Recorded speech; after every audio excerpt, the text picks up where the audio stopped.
로마서 14장 오늘 13절에서 23절 말씀을 가지고 사랑을 따라 행하라는 제목으로 함께 말씀 나누고자 합니다. 우리가 계속 로마서를 이어서 강해를 하고 있기 때문에 지난주 말씀과 계속 이어서 봐야 됩니다. 지난주 말씀은 뭐였습니까? 차이점을 보지 말고 공통점을 바라보라는 것이었습니다. 어떤 사람은 뭐든지 다 먹을 수 있다고 생각하고 어떤 사람은 부정해서 먹을 수 없다고 생각했습니다. 하지만 공통점은 다 주님을 위해서 살고 주님을 위해서 죽는다는 것입니다. 또 모두가 다 동일한 심판대 앞에 설 것이라는 것입니다. 따라서 차이점을 보지 말고 공통점을 봐라. 이것이 지난주 말씀이었습니다. 오늘 말씀 맨 앞에는 원어에 그러므로라는 말이, 여기에도 있죠? 그러므로라는 말이 있습니다. 지난주 말씀과 연결이 됩니다. 그러므로가 연결한 말은 뭡니까? 우리 모두 하나님의 심판대 앞에 서야 할 사람들이므로, 심판하시는 분은 하나님이시므로, 이런 말입니다. 그러므로 우리가 형제자매를 심판하는 것은 하나님의 자리에 앉는 것이므로, 이런 말입니다. 그러면 우리가 어떻게 해야 형제자매를 심판하지 않을 수 있는지 말하고 있는 것이 오늘 말씀입니다. 오늘 말씀에는 삼위일체의 하나님이 나타나 있습니다. 첫째는 서로 자신의 믿는 방법에 따라 판단하지 말고 14절에 나온 대로 주 예수 안에서 또 확신하는 것에 따라, 알고 확신하는 것에 따라 판단하라는 것입니다. 두 번째는 17절에 나온 하나님의 나라는 성령 안에서 누리는 의와 화평과 기쁨이라는 것입니다. 따라서 하나님 나라는 판단하는 것이 아니라 성령 안에서 이루는 것이다 라는 것입니다. 세 번째는 20절에 하나님이 이룩해 놓으신 것을 망치지 말라는 것입니다. 대신에 19절에 나온 대로 화평과 덕을 세우는 일에 힘쓰라 하는 것입니다. 그래서 여기서 보면 예수님, 성령님, 하나님이 다 주인공으로 나타나 있습니다. 오늘 말씀에 나타난 큰 그림은 집을 짓는 모습입니다. 그런데 한쪽에서 허물고 있는 모습입니다.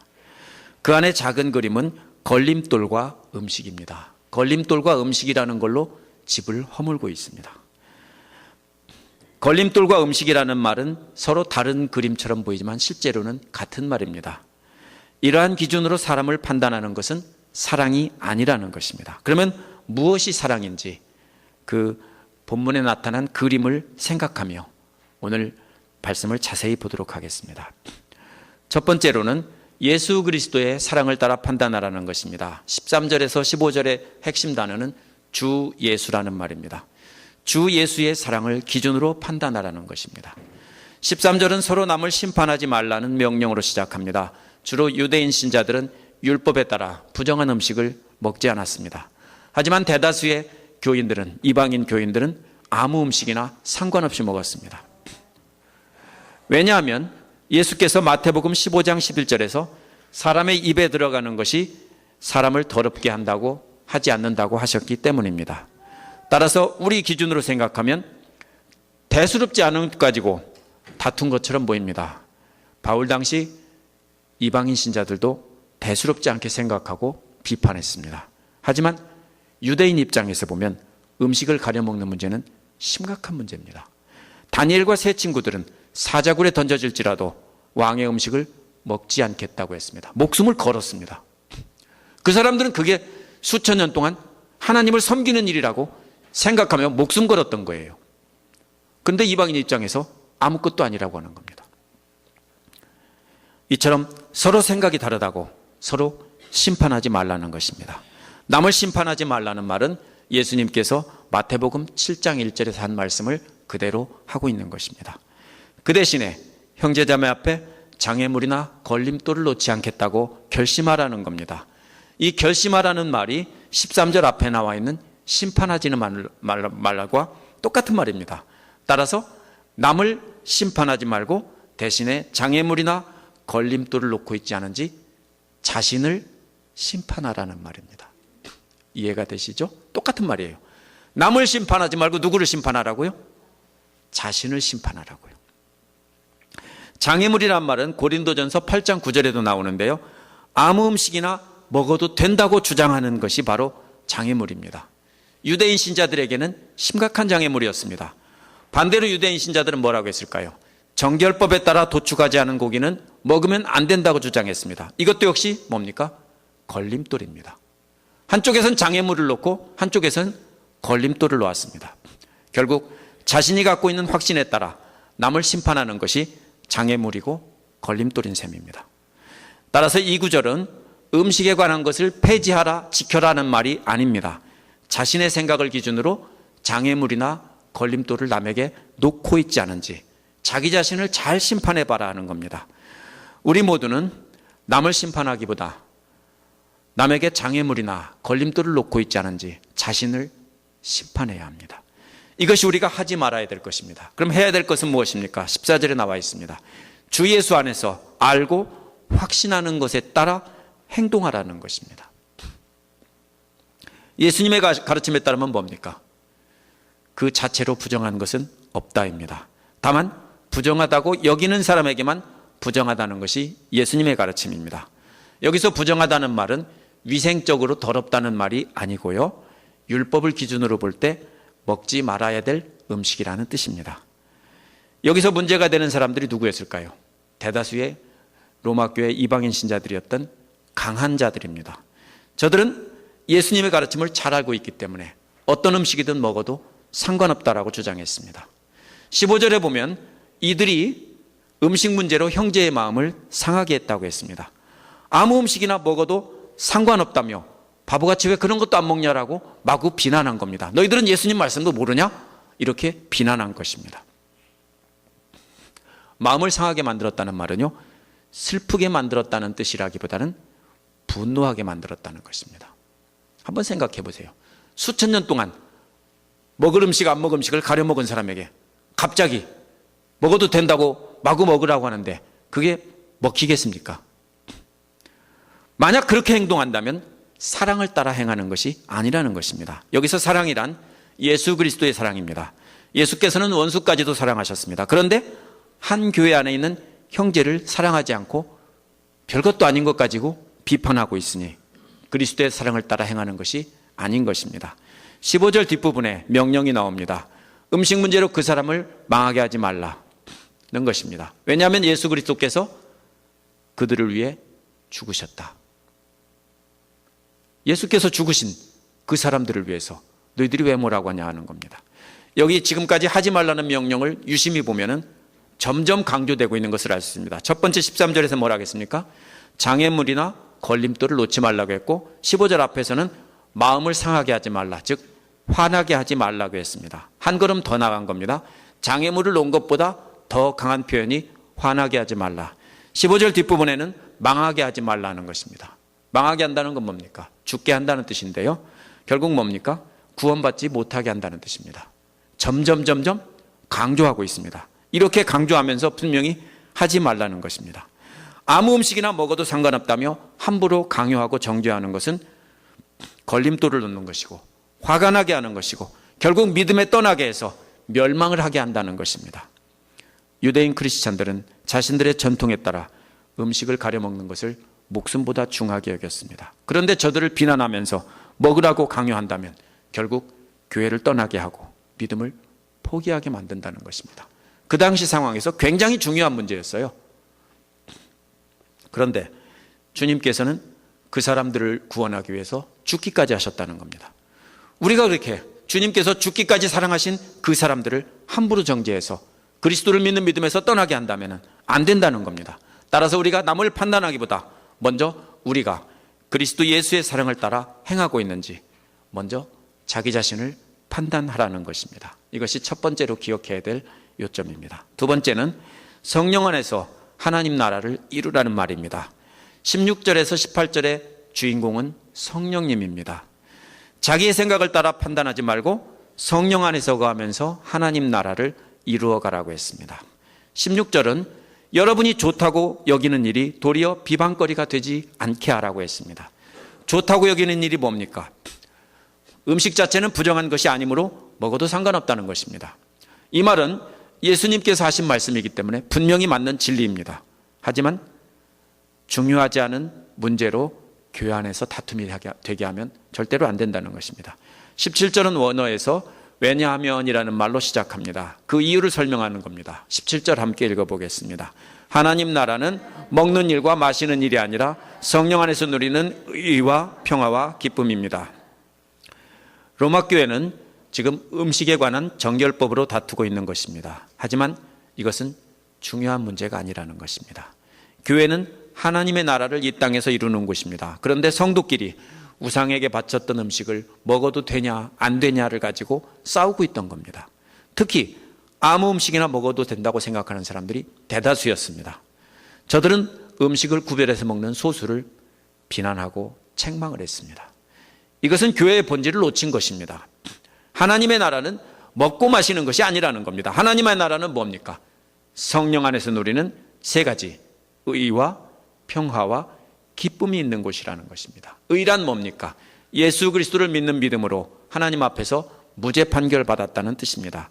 믿음으로 구원받은 사람들이 모인 곳이 하나님의 나라, 즉 이 땅의 하나님의 나라, 교회라는 것입니다. 두 번째, 평화라는 말은 하나님과 원수되었던 사람들이 무죄 판결 받고 나니까 하나님과 평화의 관계가 회복되었다는 것입니다.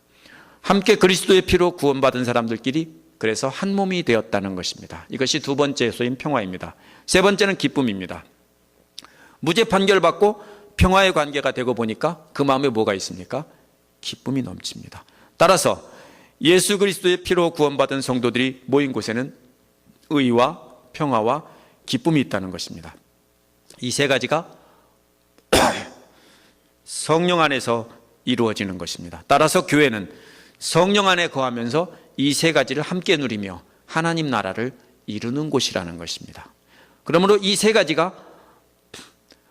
가지가 본질이고 음식 가지고 싸우는 것은 본질이 아니라는 겁니다. 그러므로 본질이 아닌 것 가지고서 싸우면 안 되고 우리는 본질을 마음에 담고 살아야 한다는 것입니다. 18절에도 역시 원어에는 그러므로가 있습니다. 그러므로 성령께서 주시는 이 세 가지 안에서 그리스도를 섬기는 사람은 하나님을 기쁘게 해드리고 사람들에게도 인정을 받는다는 것입니다. 따라서 우리가 추구해야 될 것은 다른 사람을 비판하는 것이 아니라 성령 안에서 누리는 의와 평화와 기쁨입니다. 이것이 바로 하나님의 나라의 본질이고 우리도 서로 본질이 아닌 것으로 남을 비판하지 말아야 합니다. 물론 오늘날은 음식 가지고 싸우는 사람은 없을 겁니다. 대신에 하나님 나라의 본질인 성령 안에서 누리는 의와 평화와 기쁨을 함께 나누며 하나님 나라를 이룩해 가라, 건설해 가라 라는 말입니다. 이것이 우리가 기억해야 될 두 번째 요점입니다. 세 번째로는 하나님의 일을 추구하라는 것입니다. 19절에서 23절의 주인공은 하나님입니다. 하나님께서 이룩해 놓은 것을 망쳐서는 안 된다는 것입니다. 19절에 보면 하나님께서 이룩해 놓은 것은 화평을 도모하는 일과 덕을 세우는 일이라고 했습니다. 그것을 이루기 위해서 온 힘을 다해 노력하자는 것입니다. 화평이라는 말은 17절의 평화라는 말과 똑같은 말입니다. 주로 성도 간의 화평을 뜻합니다. 덕을 세운다는 말에서 덕이라는 말은 뜻을 통하게 하기 위해서 그냥 삽입한 말이고 원어에는 없는 말입니다. 원어에서는 그냥 세운다입니다. 세운다는 말은 뭡니까? 집을 짓는다는 뜻입니다. 원어에서 오이코도메오라는 말은 집을 짓는다는 뜻입니다. 오늘 말씀에 나타난 큰 그림은 그러므로 집을 짓는 그림입니다. 그것은 그 집은 뭡니까? 하나님 나라라는 집을 짓는 것입니다. 물론 눈에 보이는 건물이 하나님 나라가 아닙니다. 우리는 교회를 통해서 하나님의 나라를 이 땅에 세워가는 것이기 때문입니다. 한번 상상해 보십시오. 많은 사람이 벽돌을 나르고 커다란 기둥을 메고 운반하고 있는 그림입니다. 집을 짓고 있습니다. 모두가 합쳐서. 근데 많은 사람이 집을 짓고 있는데 그 발밑에 벽돌도 있고 나무 기둥도 있고 철근도 있다면 무거운 짐을 들고 갈 때 땅 밑에를 볼 수 없으니까 걸려서 넘어지지 않겠습니까? 그러면 그런 걸 보고 그것 때문에 다투고 싸우고 왜 여기다 이걸 놨냐 저걸 놨냐 하면서 싸우겠죠. 그러나 여러 사람이 커다란 기둥을 운반하고 있을 때 발밑에 있는 것을 얼른 보고 넘어질까 봐 치워준다면 어떻게 되겠습니까? 조용한 가운데 평화스러운 가운데 건물이 세워지겠죠. 이것이 바로 평화를 도모하는 일이고 뭡니까? 하나님 나라라는 집을 세우는 일입니다. 우리가 서로 지켜봐야 돼요. 뭘 지켜봅니까? 누가 교회 일 하다가 넘어지지 않을까 서로 살펴보면서 넘어질 것 같으면 미리 치워야 돼요. 근데 반대로 우리는 어떻게 합니까? 넘어지라고 놓는 때가 참 많아요. 아닌 것 같아요? 잘 생각해 보세요. 넘어지는 사람도 없고 다치는 사람도 없이 평화로운 가운데 서로 세워주도록 온 힘을 다해야 합니다. 이런 모습이 바로 20절에 나타난 하나님께서 이룩해 놓으신 일이라는 것입니다. 이것이 하나님 나라의 모습입니다. 음식같이 본질이 아닌 문제로 하나님께서 이미 세워놓으신 것을 망치는 일이 없어야 된다는 겁니다. 망친다는 말은요, 건물을 무너뜨린다는 말이에요. 제가 그래서 집을 짓고 무너뜨리는 그림이라는 겁니다. 한쪽에서는 집을 짓고 있는데 한쪽에서는 무너뜨리고 있습니다. 음식 가지고 남을 비판해서 서로 다투다가 교회를 떠나는 사람이 생긴다면 하나님께서 세우신 교회를 무너뜨리는 것이라는 것입니다. 어떻습니까? 심판을 받지 않겠습니까? 하나님께서 세우셨는데 가서 그 집을 무너뜨리고 있다면 심판을 받겠죠. 우리도 서로 다르다고 해서 비판을 해서 교회를 떠나게 하면 그것은 하나님께서 세워놓으신 것을 무너뜨리는 것입니다. 15절에 망하게 한다와 20절에 망치다는 말은 어원은 비슷하지만 앞에 접두어가 다릅니다. 15절에 망한다는 말은 죽게 만든다는 뜻입니다. 즉 개인을 멸망시킨다는 뜻입니다. 다른 사람을 비판해서 믿음에서 떠나게 해서 구원받지 못하게 한다는 뜻입니다. 20절에 망치다는 것은 건물이 무너진다는 뜻입니다. 관련이 없는 말이 아닙니다. 다툼으로 교회 전체가 무너지는 것입니다. 교회 전체가 무너지는 것은 개인의 생각을 비판하는 데서부터 시작합니다. 그러다가 나중에는 처음에는 한두 사람이 떠나겠지만 나중에는 교회 전체가 무너지는 심각한 일이 생깁니다. 교회는 하나님께서 세우신 나라인데 그것을 무너뜨리고 있으니 정말 심각한 문제입니다. 20절은 하나님의 교회를 망가뜨리는 사람들에게 한 말입니다. 모든 것이 다 깨끗하다는 말은 로마 교회에 있던 강한 자들, 먹어도 된다고 주장하는 자들의 말을 동의한 겁니다. 너희들 말대로 모든 것이 다 깨끗해. 예수님 말씀이야. 깨끗하다는 말은 14절에 부정하다는 말의 반대입니다. 이 말은 또 좋다는 말로 바꿀 수 있습니다. 좋은 음식이라는 겁니다. 하지만 음식을 먹음으로 남을 걸려 넘어지게 한다면 해롭다는 겁니다. 좋은 음식을 먹어놓고 그 음식으로 남을 넘어지게 하면 그것은 해롭다는 겁니다. 좋다는 말, 깨끗하다는 말의 반대말이에요. 원어에서는요. 해롭다는 말보다 악하다는 말이 옳습니다. 좋다는 말과 악하다는 말입니다. 형제자매를 망하게 하는 것은 부정한 음식이 된다는 거예요. 아무리 정결한 음식이라도 부정한 음식이 된다는 거예요. 따라서 고기를 먹거나 술을 마시거나 뭐든지 형제자매에게 걸림돌을 놓지 않는 것이 좋다는 겁니다. 술이란 포도주를 말합니다. 어떻게 하면 하나님께서 이룩하신 것을 망치지 않고 세워갈 수 있을지 22절에 말하고 있습니다. 함께 읽어보겠습니다. 그대가 지니고 있는 신념을 하나님 앞에서 스스로 간직하십시오. 자기가 옳다고 생각하는 일을 하면서 정죄하지 않는 사람은 복이 있습니다. 여기서 미스테리가 하나 있습니다. 지니고 있는 신념을, 그대가 지니고 있는 신념을 하나님 앞에서 스스로 간직하라. 무슨 뜻입니까? 하나님 앞에서 간직하라는 말은 사람들 앞에서는 입 닫으라는 말입니다. 로마교회 성도들 중에 아무거나 먹어도 상관없다고 주장하던 사람들은 그것이 복음인 양, 예수님께서 아무거나 먹어도 된다고 했는데 너희들 왜 그래? 하면서 비판한 거예요. 그래서 교회를 망가뜨렸어요. 수많은 유대인 신자들이 떠나게 됐어요. 아무 음식이나 먹어도 된다고 생각하면 그냥 속으로 생각하고 떠버리지 말라는 거예요. 유대인 크리스찬들은 그렇지 않아도 예수를 믿는 믿음을 버리고 유대교로 되돌아가라고 공동체로부터 압력과 핍박을 받았던 사람들입니다. 바울에게도 역시 죽이려고 따라다닌 사람들도 역시 마찬가지입니다. 바울만 죽이려고 한 게 아니라 유대인 크리스찬들 모두가 다 죽음의 위협에서 예수 그리스도를 믿었습니다. 그런데 그들에게 너희들 음식 구별해서 먹는 것, 너희 조상 대대로 내려오는 전통, 그거 버려야 돼. 그래야 구원받을 수 있어. 이렇게 말하다 보니까 수많은 사람이 떠나게 된 겁니다. 그래서 하나님의 교회를 무너뜨리게 된 겁니다. 그렇기 때문에 그런 생각은 옳다고 해도 입 닫고 하나님 앞에서만 말하라는 것입니다. 이것이 본문의 상황입니다. 자기가 옳다고 생각하는 일은 음식으로 사람을 더럽게 할 수 없다는 신념입니다. 그런 신념을 아무 죄책감 없이 음식 먹는 모든 사람은 복되다는 겁니다. 맞아요. 너희들 말이 맞다는 것입니다. 죄책감 없이 먹을 수 있으면 복이에요. 그런데 23절은 그 반대의 경우입니다. 그러나라는 말이 있습니다. 23절에. 따라서 22절 뒷부분과 반대되는 말로 연결되는 한 문장입니다. 그러나 의심하면서 먹는 사람은 이미 단죄를 받은 것이다. 단죄를 받았다는 말은 복 있다는 말의 반대입니다. 화가 있다는 말이에요. 복 있다는 말은 무죄 판결을 받은 것이고 단죄를 받았다는 것은 유죄 판결을 받았다는 것입니다. 하나님 앞에서. 왜냐하면 자신의 믿음을 근거로 한 것이 아니기 때문입니다.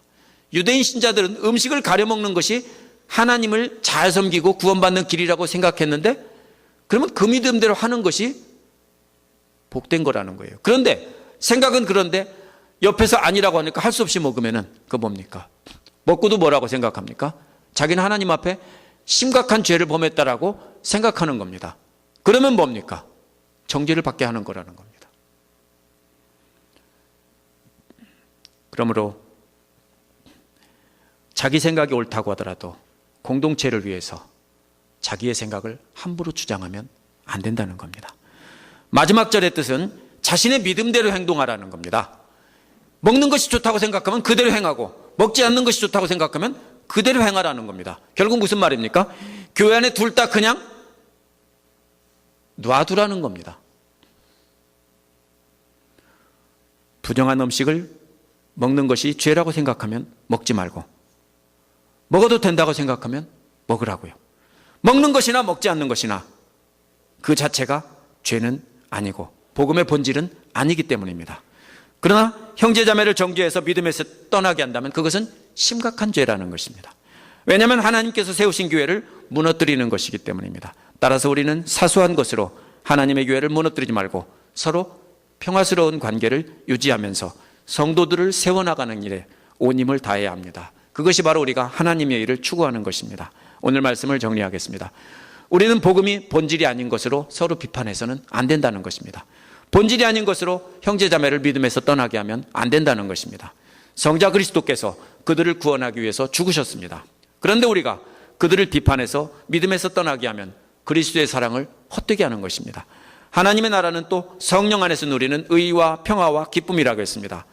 이 세 가지로 그리스도를 섬기는 사람은 하나님을 기쁘게 하고 또 사람들에게도 인정받는다고 했습니다. 또 성부 하나님께서 교회를 아름답게 세워놓으셨습니다. 그런데 자신이 옳다고 생각하는 신념으로 하나님의 교회를 허무는 것은 정말로 심각한 죄입니다. 그러므로 자기가 옳다고 해도 그것은 마음속으로만 간직하고 있으라는 겁니다. 성자 예수님께서 우리를 죽기까지 사랑하시고 구원하셔서 성령 안에서 의와 평화와 기쁨을 누리게 하셨고 이를 통해서 아름다운 하나님의 나라가 이 땅에 이루어지게 하셨다는 것입니다. 이 교회를 아름답게 세우기 위해서 서로 화평을 도모하는 일과 또 세워주는 일에 온 힘을 다하는 것이 바로 이웃사랑을 실천하는 것이라는 것입니다. 하나님과 이웃을 위해 자기 자신의 자유를 제한하는 것이 바로 사랑을 따라 행하는 것이라는 것입니다.